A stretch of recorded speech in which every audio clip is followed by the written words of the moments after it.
Well, good morning, friends. Thank you for joining us. My name is Laura Burton. I'm with the Kansas Children's Discovery Center, and I am joined this morning by Susan Voorhees, Dr. Susan Voorhees, who I'll introduce in just a moment. First, just a quick update about what's happening here at the Discovery Center and a little bit of information about the Discovery Baby program, which you are tuning into now. So the Discovery Center is now open, friends. Yay! We are open. We've been open outdoors since July. The inside of the building is now open as well, and we no longer need time-ticketed entry, so folks should feel free to come play.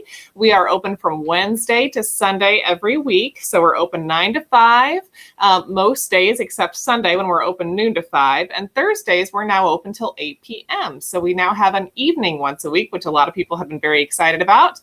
This week we are especially excited because we are having free admission night. So if you want to come check out some of the new stuff at the Discovery Center, this Thursday is a great time to come on by.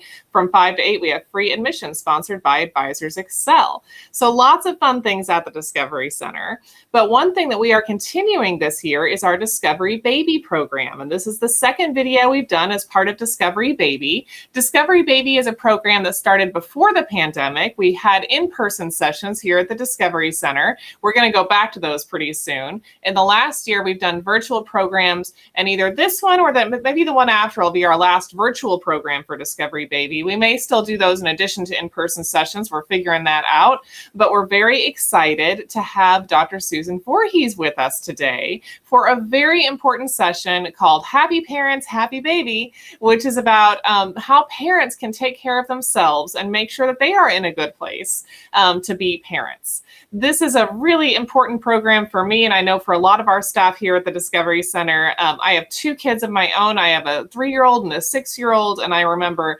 very clearly the first year of both of their lives and how challenging and difficult that was. So we know that this is a really important session. Other Discovery Baby sessions, you might have remembered last month, we did baby yoga, and we have a lot of other fun ones planned. Opportunities to ask a pediatric dentist your questions, opportunities to talk to experts in our community about getting baby moving and what kinds of gross motor and fine motor things babies need to be doing, opportunities to ask questions about feeding and development and all sorts of fun stuff. So there's lots of great Discovery Baby content. Definitely check out the website at kansasdiscovery.org/baby to see a full schedule of Discovery Baby sessions, both virtual and in person. So with all that out of the way, I am really excited to have Dr. Susan Voorhees joining us today. Now, those of you who have followed the Discovery Center in virtual land will recognize Dr. Voorhees. She has been with us for a lot of sessions to talk about mental health, and especially mental health of parents. She is a licensed psychologist who's been working in our field, in our community for a very long time with lots of families and kids, and we are thrilled to have her this morning. We have a few questions for her that have been submitted in advance from parents, including me, right? Because I'm a parent who needs a lot of help, Susan. But we also have the opportunity for you to ask questions live. So if you have questions for Dr. Voorhees, post those in the comments, friends, and I will pass them along to her live. If you have a question you'd prefer not to post live in the comments, you can also message our Facebook page. I don't know what direction to point to encourage that. I think it's up here. Message our Facebook page, and we will get those passed along to Susan without having your name connected to them, and that's fine as well. So feel free to post comments anytime during our broadcast or message our page, and we'll keep an eye on that. I'll keep an eye on it and keep checking back, and if you have any, I'll be happy to pass them along. So Dr. Voorhees, I wonder if you could start off, you work with a lot of families and parents here in our community. What are some things that parents are struggling with right now? Maybe that's a little bit unique to this particularly weird time in history. What's going on with parents, and what kinds of issues are you seeing? Well, Laura, I think your introduction was perfect because you are the mom of 2 children. And one of the things that you learned, maybe it was a revelation to you, maybe it wasn't, was that children don't come with a list of instructions or a manual as to how to parent, and each child is different. So parenting your first child is very different than parenting your second child. And certainly the world is full of parenting experts, and they've all just found their way into the lives of all the new parents. who are out there watching us today. Everybody is an expert. Oh, you're so right. They've been waiting on pins and needles to give you all of the advice that they have. And they just cannot hardly stand it that you don't want all their advice, or their advice doesn't work for your baby, or, it just doesn't make sense to you. And, I think this is one of the real kind of markers in our lives of becoming an adult when you have a baby, because you have to take over the responsibility for this baby that didn't come with any instructions. And I think many of our new parents, they may have already dealt with the issue that the adage is, oh, you'll just know what to do. Women have been having babies forever, and you will just know what to do. And, that's bunk. You don't always know what to do. And a lot of people confront this when they first start trying to have a baby, because, conceiving should just happen, right? We've been afraid of it for our entire adolescence, and until we got married, or until we grew up enough to decide we wanted to have a baby, and that it's supposed to just happen. Sometimes it doesn't. And every pregnancy is supposed to be a blissful 9 months, but sometimes it isn't. Every birth is supposed to be like something on TV, but it isn't. And every baby, I think more importantly, every baby is supposed to be a perfect baby. And some babies are individuals, just like we all are. And they come with their own individual temperaments and issues. And your baby isn't like my baby, or isn't like somebody else's baby. It's just themselves. And part of the struggle and the adult work of being a parent is to help your baby's own story unfold as they discover who they are, and as you discover who they are. And so I think that's sort of a long preamble to say, partly that's why I'm excited about Discovery Baby Workshop, because it's as close to a manual as you can have, because we brought experts in who can kind of talk about what really goes on with kids, as opposed to what your aunt or your grandma or the neighbor or the checkout lady tells you goes on. Oh, so much advice. So much advice. Susan, something I love about what you, and you're 100% right, of course, but something I really like about what you said is parents' role to kind of just help this little personality unfold. And our role as a guide of that, I think, is really empowering, because I think parents sometimes can perceive that babies are like these little lumps of creature that everything we do is imprinting everything on them, and anything we do that is not perfect is going to mess them up forever. And sometimes we forget, I know I do as a parent, our role to kind of guide them right into being happy, healthy kids and later adults. And that it's not 100% about you and everything you do. And they're not just a direct, like, it's not a cause and effect, right? It's not dropping a marble down a machine and seeing what path it takes. It's more complex than that. It is much more complex than that. Yeah. Because the baby is an active partner in that relationship. And your partner, whether it's a present partner or a partner that's less present, is also an active part in that relationship.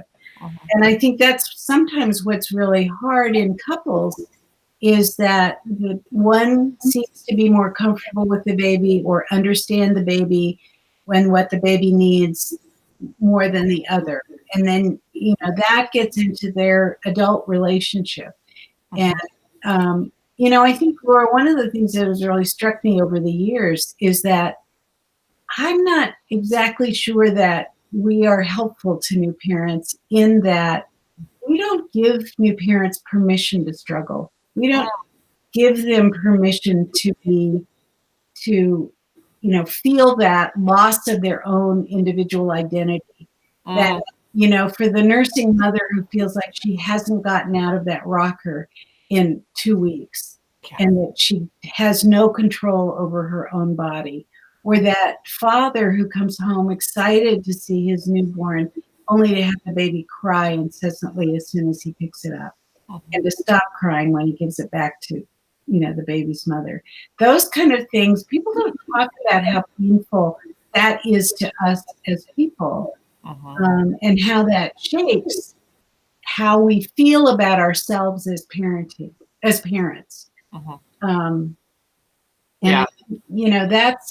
it's a shame, I think, that we can't be more legitimately and realistically supportive of being a new parent. Is a tough thing. Being a parent of any age child is tough. It's not a bed of roses. It isn't, it isn't always fun. It isn't always easy. And yet there are incredibly glorious moments and memories and experiences that are also part of it. And I think people have to be given permission to talk about it all, not just, how they swaddled their baby and their baby slept all the way through the night. And I don't know why you're having a problem with this. Yeah. And let me just say, people have rose-colored glasses too. Like, we all should know this. It's easy to forget this when you have a baby, but like those people who had babies 20, 30 years ago who were like, my baby slept fine through the night when I did XYZ. No, their baby didn't. Yeah, exactly. They did not. Exactly. So keep that in mind, friends. We are going to go to some questions that we've gotten submitted in advance from our audience. I also really want to encourage, Dr. Voorhees just spoke so beautifully about the importance of letting parents struggle and letting that be okay. If you know a parent who could use this video, go ahead and click share and share that with them. Let them know that we're broadcasting live. Share this with new parents in your life, even if they're doing fantastic, even if every moment with their infant is Instagram ready and everything looks really great. If you're watching this, if you're tuning in and you know of a new parent who might benefit from this information, go ahead and share it with them. Even if they tune in after we're live, all the content will still be available. The video will still be there and they can watch that and they can hear Dr. Voorhees say it's okay to struggle. Parents need to hear that information.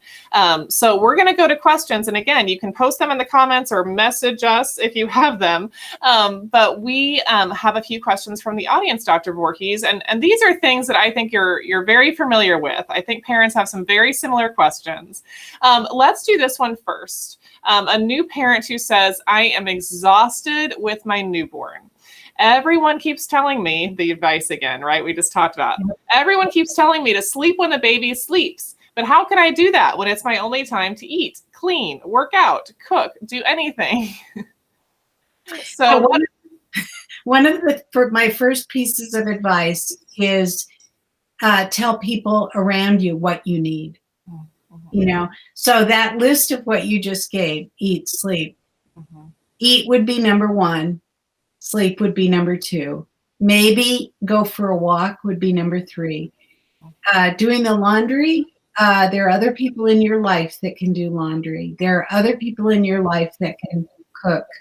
There are other people in your life that can do the dishes. But if those are all things that give you satisfaction, then there are other people who can come and hold the baby while you do some of those things. So I think one of the things is there's a lot of pressure on new moms to do it all, particularly now. And you mentioned Instagram, but I think it's particularly a problem in that all we see from social media is the brand new mom with her makeup perfect, her hair coiffed, and she's in her size 4 jeans again, and she's cooking a gourmet meal for her husband while she's doing, her work. She's still working from home, of course, because she didn't stop. Well, that's baloney. That was the 2 minutes that she put all that together. But that's what we think every other new mom out there is doing, because that's we're so glued to our social media. And I think it's important to realize that that's not reality. We all don't have a staff like, Princess Kate has to take care of her children. And if you do have a staff, good, and let them help you, or create your own staff. And I think that's something that not new moms can remember when they have a friend who has a new baby, of, how helpful it would be to go just drop by and do a load of laundry. Mm-hmm. Just drop by and say, I'm holding this baby while you go take a shower. Mm-hmm. Or the baby and I are going to go out for a walk, you take a nap. And yes, your baby may cry. Yes, your baby may be unhappy. This is an unfamiliar person, but it's going to be okay. Your baby's going to be okay. Yeah. That's very well said. I have the most distinct memories of during my baby shower when I had my first baby. One of the gifts I got was this package of stickers that you could use for photo shoots for your baby. And every sticker, it was like a big star that you could put on your baby's onesie that had the month that they were born, right? 1 month, 2 month, 3 month. And so you could put these cute little stickers on them and take a photo every month, right? I found them like 3.5 months in, Dr. Voorhees. And I remember just holding them and thinking, I've missed like the first 3 stars. Like there's no point to doing the other stars. What have I done? Those kinds of things, just let it go. Like just let it go. That's sort of the modern version of the baby book. Yes. Yes. You're given this beautiful baby book and you're going to record everything. And it isn't just the second or third child that don't get a baby book. Sometimes it's the first child. Yeah. Absolutely. Absolutely. So very well said. Yes. Asking for help. So critical for new parents. Next question. This one deals a little bit also with some tough situations and some guilt related to returning to work, which I know is a tough thing for a lot of new folks who are on maternity leave. I am starting work soon and I'm feeling really anxious about leaving my baby in daycare, especially with COVID. We've been very careful about keeping my family safe. How can I prepare myself for this transition? Thoughts on that, Susan? Yeah, I think that's an important transition. So, one of the things is you do your homework. You've done your homework. You've picked a daycare. This is a daycare that you've decided. It isn't some random place that you were driving down the street and stopped in and left off your baby. You've already, maybe you did, but you've already done a lot of research on choosing the child care facility, the kind of structure, the providers that you feel fit with you, your baby raising philosophy, your family, and, where you feel your baby will be safe. So remind yourself to trust yourself a little bit. There's, the baby is going to be fine.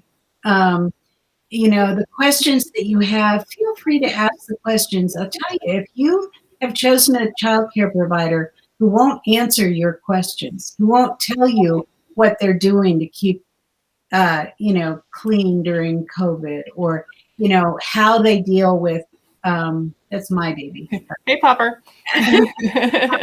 How they deal with, discipline, how they deal with nursing babies, whatever questions you have, how they deal with crying. Do they mind if you call during the day? Do you mind would they FaceTime you? All of those. If you don't get an answer that satisfies you, that's not the right daycare provider for you. So, I think it's important to remember that even though as a new parent, you're going into this feeling like maybe the daycare provider is more experienced than you are, but they're not more experienced with your baby, and it's your baby. And that's what I mean about, you step up and you become the adult, and you're the advocate for your child. But I think it's also to remember that a lot of that struggle is our own internal struggle. I think I remember when my daughter was about 6 weeks old, and somebody said to me, you know why they start to smile about 6 weeks? And I said, why? And she said, because that's the end of maternity leave. And the baby wants to be sure that you'll come back and get them after you go to work. It's also the beginning of child-inducing guilt on parents. So, just kind of remember that, all of these, and in some ways it is, it is there are purposes for that child's smile. And it does make you feel like you don't want to leave it. But also, that's a smile the child will give to the daycare providers and will make them want to take care of your child. And so that, all of those, there are two sides to everything, but, you're not doing anything. I think the bottom line is by choosing to go back to work, which for many women is very, very valuable and important. It's okay. It's okay to like your work. It's okay to want to return to your work. It's also okay to feel like you have to work a job you don't really like, but you're providing for your family. It's okay. And you and your baby are going to be okay if you, help your baby through it, and your baby will help you through it. That's incredibly well put, and really I think feeds into a later question we have. I have this further down the list, but I think I'll throw it in now because it's kind of the other side of the coin of this. So this person says, and this was very similar to my feelings when I left maternity leave. I'm going back to work from maternity leave in 1 week, and I'm actually incredibly relieved. I feel guilty for being excited for time away from the baby and getting back to my normal routine. It seems like most moms want to stay at home forever. Am I a bad mom? No, absolutely not a bad mom. First of all, every mom, I believe, feels like there are times when they would rather be doing something else besides what they're doing.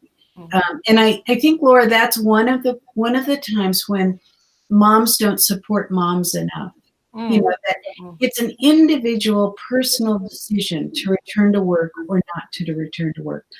I don't know why another mom is choosing to go back to work, but she doesn't know why I'm choosing to go back to work either. Is it because I financially need to? Is it because emotionally I need to? Is it because intellectually I need to? You don't know those things. So, I think there's a lot of judgment that is spoken and unspoken on both sides of that equation. For the stay-at-home mom, it's the same. They're having the same struggle in choosing to stay home as the mom who's returning to work. They're all struggling, but we don't share that struggle. And I think, I used to say, I love babies. Anybody who knows me knows I love babies and I love children, and that's why I'm a child psychologist. And, but I think the best thing I ever did for my kids was to go back to work, because I can be a pretty intense person too.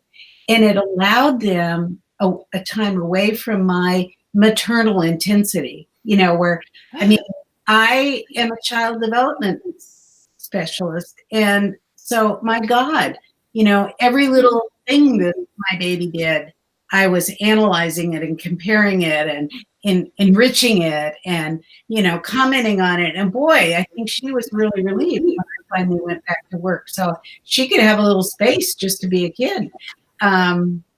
So there are all kinds of reasons that people return to work. And I think it's a conversation that should be an open conversation rather than a judgmental, closed conversation. And I think to give parents permission to be ambivalent about it.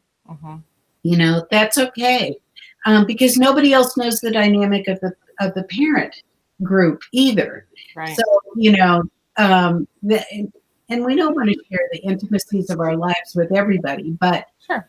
I think to have a conversation and maybe how did you do this? And admit you're feeling guilty, but how was that for you? Or I think is because, again, the comment you made before about the older generation, they're going to forget that ambivalence. They're going to forget the anxiety that they had or the guilt that they had, probably. Yeah.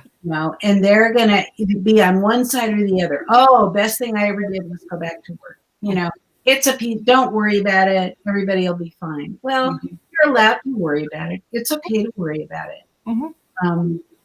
But understand that it's, again, part of this story that is your story and it's your child's story and will be part of your child's story that will be different than their best friend in kindergarten or their best friend in college. Yeah.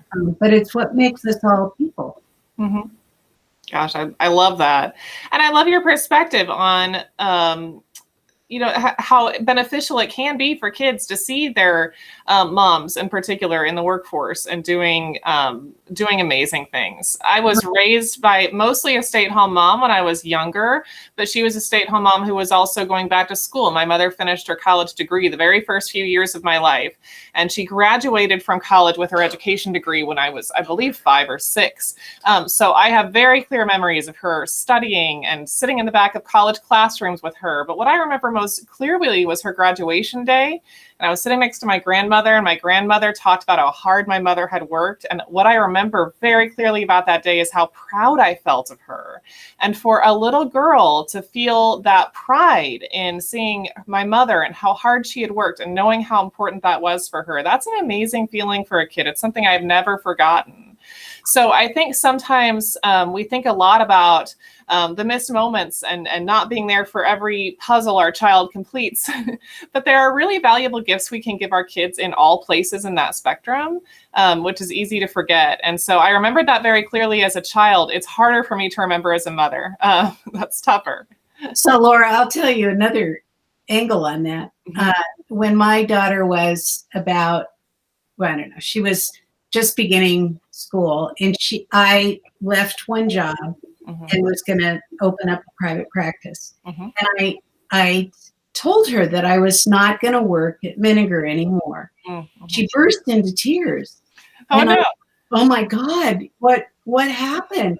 And she said, oh, mommy, you're not going to be like, and she gave me the name of a friend of hers whose mother was a stay-at-home mom. And she said, you're not going to be like her mom, are you? You're going to have your job, aren't you? You're going to work. And it was, I said, oh no, I'm, and we talked about what I was going to do and how it was different, blah, da, da, da, da. But it was really interesting for me to understand the impact of my little daughter, of my being a working mom. And it really helped me kind of put that in perspective, that was something positive for her. It wasn't something negative for her. Yeah. Know.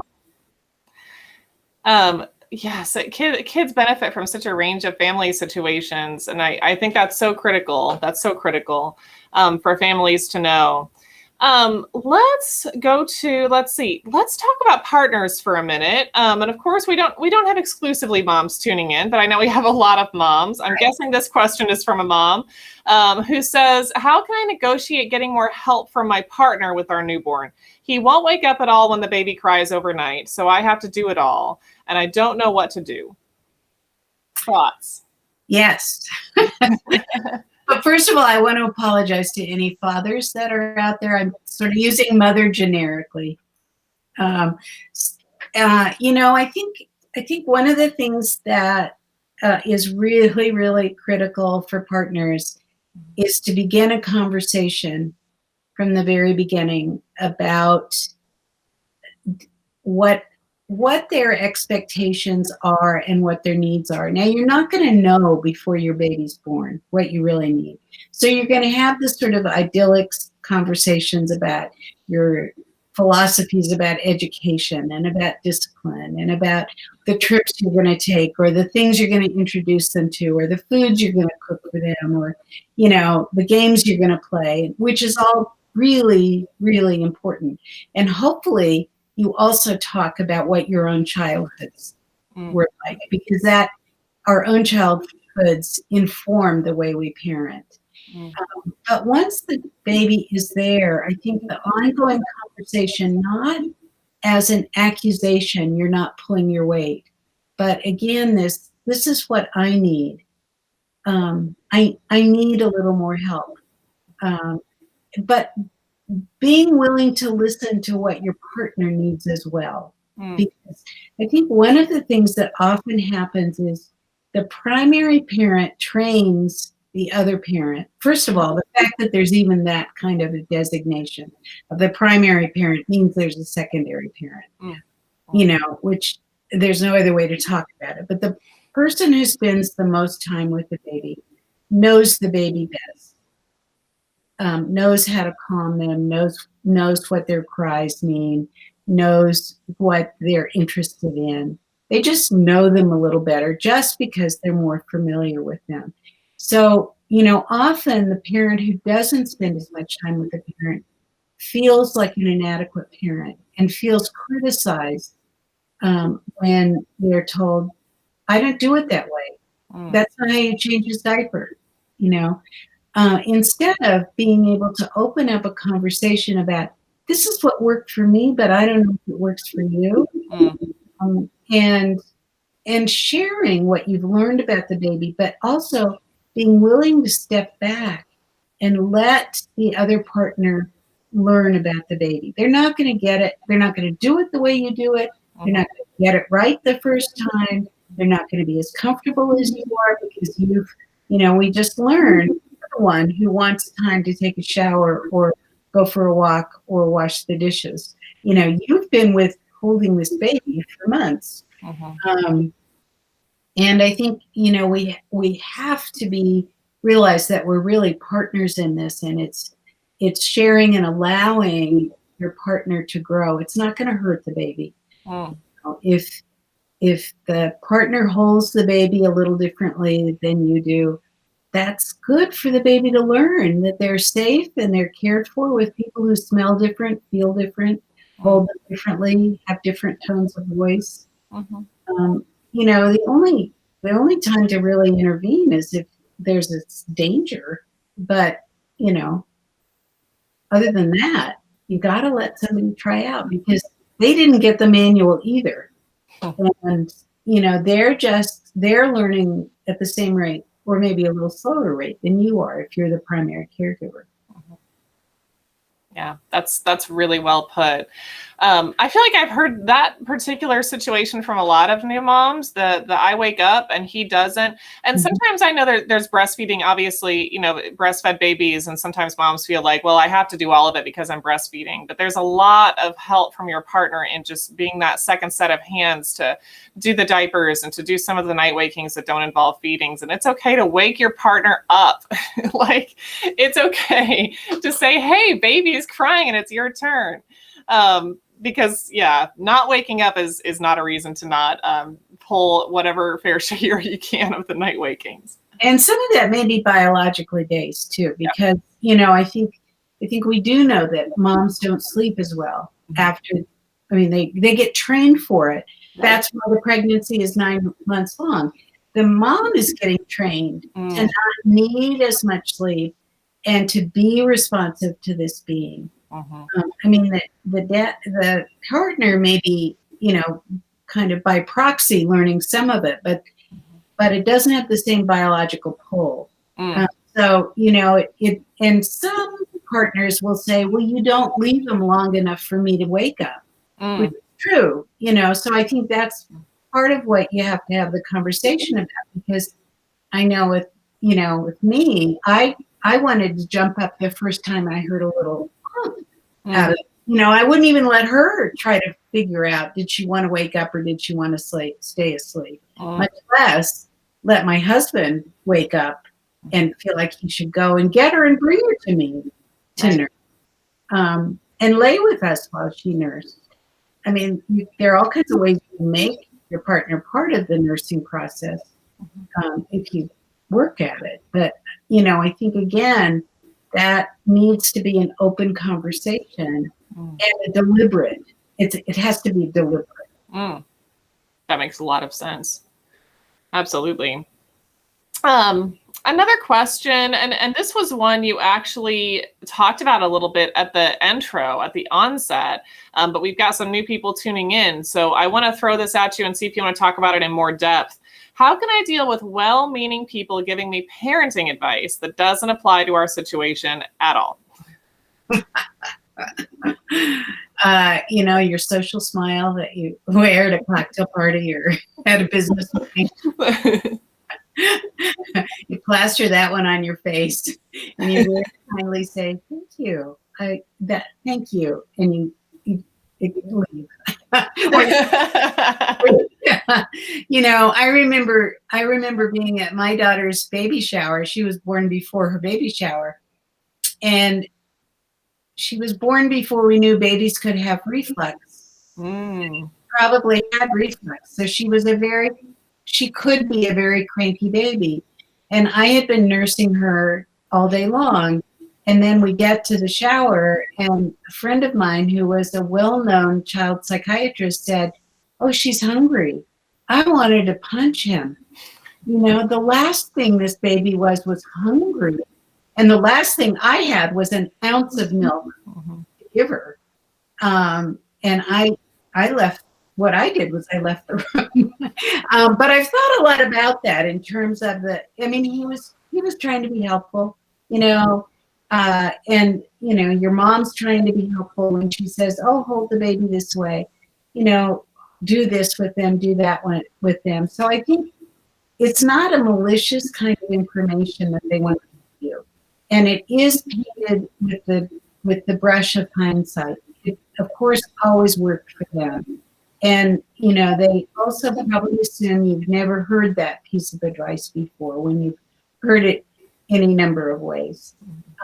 So I think, to kind of practice your elevator speech of graciously thanking them and trying to change the conversation, hand the baby to them. If they really think that, holding the baby on their knees on the baby's tummy is going to help, "Oh, I'd like to see how you do that." Or, "Here, try it."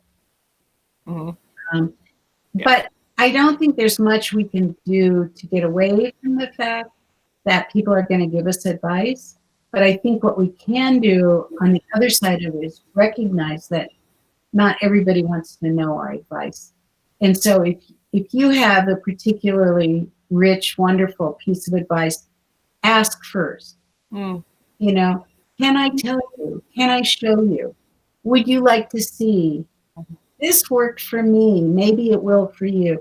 That kind of thing. So you're inviting a conversation, because that's what you really want to do. As the helpful auntie, you really just want to be part of that baby's life and be part of, the parents' lives.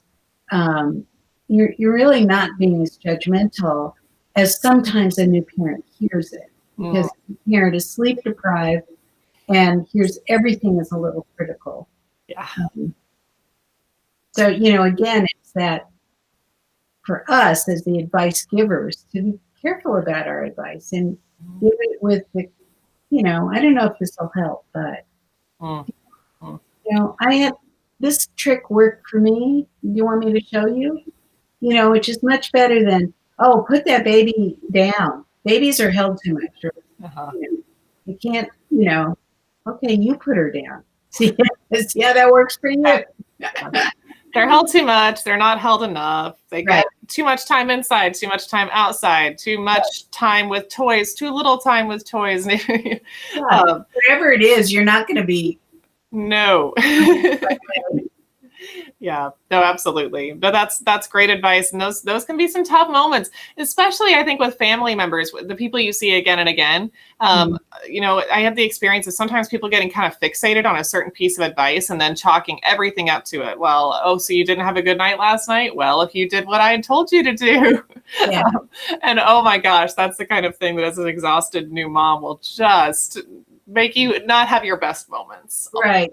But I think, Laura, there's a really serious point too, which, the serious part of that conversation is when you really feel like people are not respecting that this is your baby, right, and you know your baby, or you don't know your baby. And that's fine if you don't know what would help your baby sleep through the night, or, help him poop better or whatever. But, I think there's also a point at which we have to pull up our big people's panties and say, "Thank you, but we're going to do it the way we would like to do it the way we do it."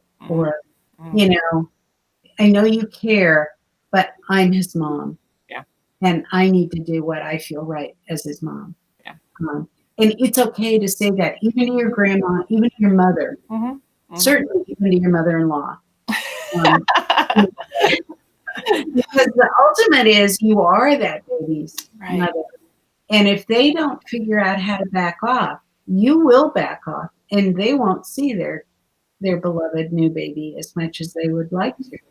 Because that's ultimately the power that you have, is to remove, if you're getting too much negative advice in a way that is really hurtful to you as a parent, your recourse is to not let them have access to the baby. And you don't want that. No. Yeah. So some healthy boundary setting, I think, before you get to that point where there's so much resentment and hurt that it becomes challenging to maintain the relationship. I think that's a great way. And I love the way you said that too. Thank you, but this is what we're going to do. Period, complete sentence. It's polite, but it's firm, and it lets people know what they need to be knowing, and that's critical. So good advice. Now there's some good advice, parents. There's boundary setting. There's some to follow. Other people's we don't know, but whatever Susan says, that's what you got to do. So that's how it is. Another one of our questions submitted from the audience, and again, if you're out there, you can submit questions through our comments or our Facebook Messenger. Can my baby feel my emotions, even if I try to hide them? Can they feel that I'm stressed out all the time? Yes, they can. No, you can't hide them. Not from your baby. Babies will feel our emotions. They will feel both positive and negative emotions. And that's something, to be aware of, that if you're really, really stressed out, you may find that your baby is a little crankier. Your baby is a little harder to soothe. And that's a time when maybe you need to ask that grandma who was all full of advice, can you come over and just sit in the rocking chair? I need a break. Because I think, we try very much as parents to shield our children from everything negative and bad. And we aren't that big. We aren't that transparent. I mean, we're more transparent than we think we are. And it's better to acknowledge the stress in yourself and deal with it, so your baby doesn't have to deal with it, because your baby will deal with it. Just like with your toddlers and your older kids, to acknowledge, I'm having a bad day. And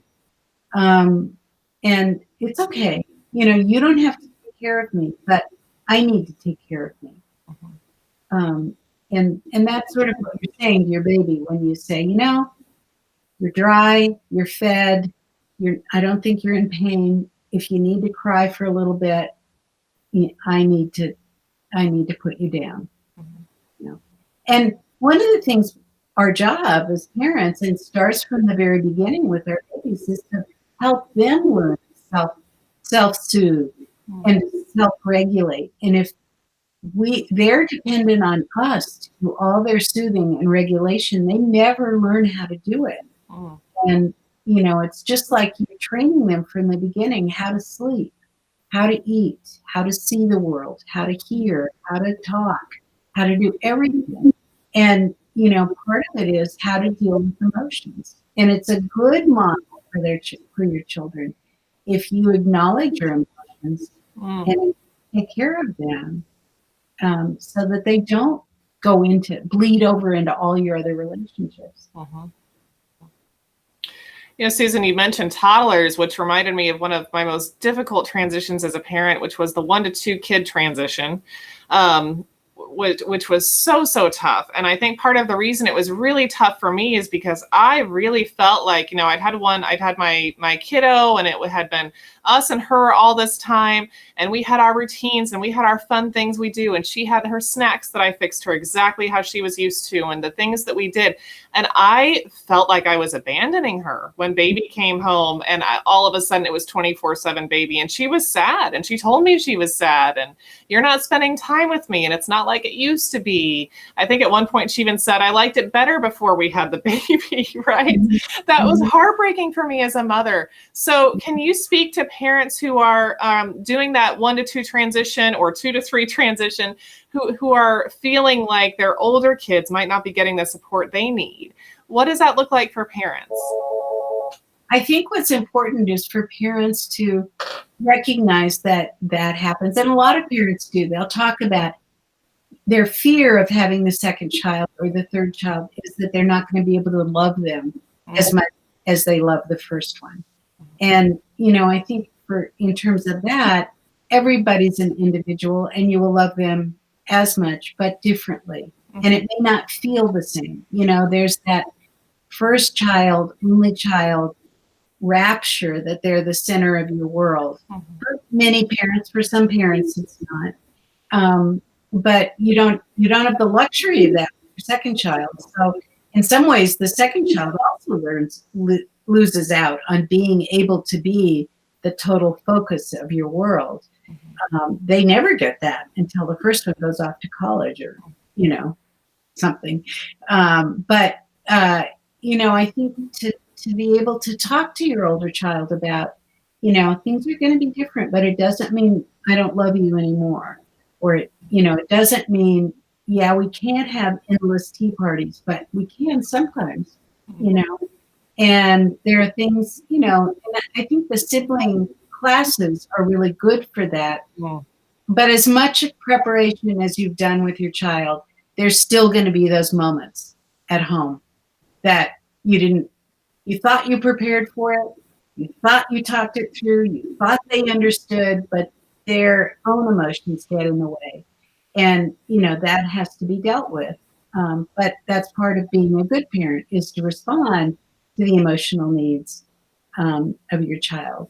And remember why you had a second child. You didn't have a second child to deprive the first child of your attention. You had the second child to introduce another child into your first child's life and to expand and grow your family. And those are, and there are pluses and minuses with it. And that's part of what life is about. Well, that's great information. We've had a lot of wonderful questions from parents today.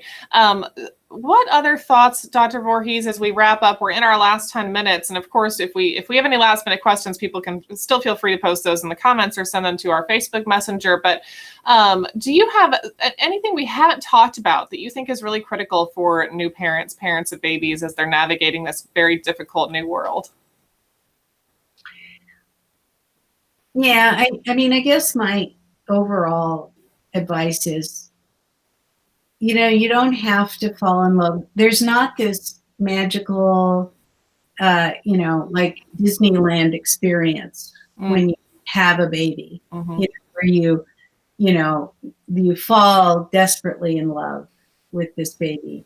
For most parents, for some parents there is, but for other parents, that love that they feel for their baby maybe comes a little quieter and a little slower.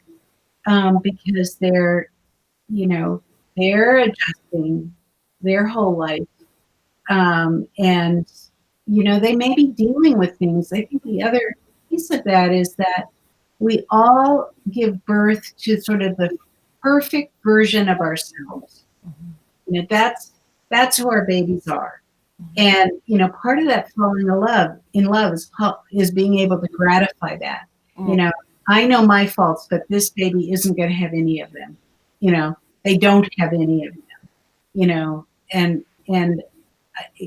part of the struggle of parenting is learning what the deficits in your child are, and there are all of them. I mean, we all gave birth to the perfect child, and it's very hard to admit that we didn't. I did, at least. I don't know about our viewers, but for me, yes, perfect children. Yeah. Mine's a grown adult and she's still the perfect child. But, but I think what we also have to understand is that sometimes babies struggle and sometimes they aren't the perfect image that we wanted them to be. And that those parents they're brave and they're strong and they need the support of each other and their community, because they're dealing with things that, a lot of us never had to deal with. But it also doesn't diminish that even if you have a child that doesn't have any special needs, you have a child that has cranky days. You have a child that, maybe doesn't learn as fast as you wanted it to, or, looks more like your ugly Uncle Fred. You're disappointed in, and, I think we all have to give ourselves grace to fall in love and understand our babies as we do it, not as other people expect us to. And as we do it in concert with our partners and the other important people in our baby's life. Extremely well put, Dr. Voorhees. As always, we are so grateful for you joining us for this session of Discovery Baby. We're hopeful for the next session of Discovery Baby, we'll have you in person. And we'll get back to that. Guys, this program developed, and of course, as I mentioned at the beginning of the broadcast, I know we have some new people tuning in. You can learn more about it at kansasdiscovery.org/baby. This program developed because we had parents who said, the best thing about the Discovery Center is just hanging out in the infant area and having conversations with other parents, meeting other people, having those social connections. And I experienced that too, being able to talk to other parents about what they were going through, just sitting in the infant area and having a safe place for the babies to play while parents can have that social connection. So we developed Discovery Baby because we thought, gosh, how great would it be if we throw some experts in the infant area too, and they can ask those questions, and they can talk to speech therapists, and they can talk to physical therapists, and they can talk to psychologists. And that's really where the program came from. So, the Discovery Center still offers that piece, of course, that infant area where folks can have that unstructured conversation and support time. And we'll work towards getting Discovery Baby back in person as well, and maybe keep up some virtual programs too. Discovery Baby is only one of the virtual programs we offer. If you have other ideas for experts you would like to see us talk to here on the Discovery Center's Facebook page, we'd really like to see those suggestions. We have done a number of different programs, not only baby experts, but we've also talked to different scientists. We've talked to different professionals. We've had a lot of fun having conversations virtually. So if you have suggestions of somebody you'd like us to bring on and have a conversation with, please suggest that in the comments or message the page, or reach out to us any other way. We would love to hear those suggestions. In the meantime, visit us at the Discovery Center. And again, we are now open at the Discovery Center, both indoors and outdoors. No more time ticketed entry. You don't need reservations to come play. You can come play with us anytime during our open hours, which are Wednesday through Sunday.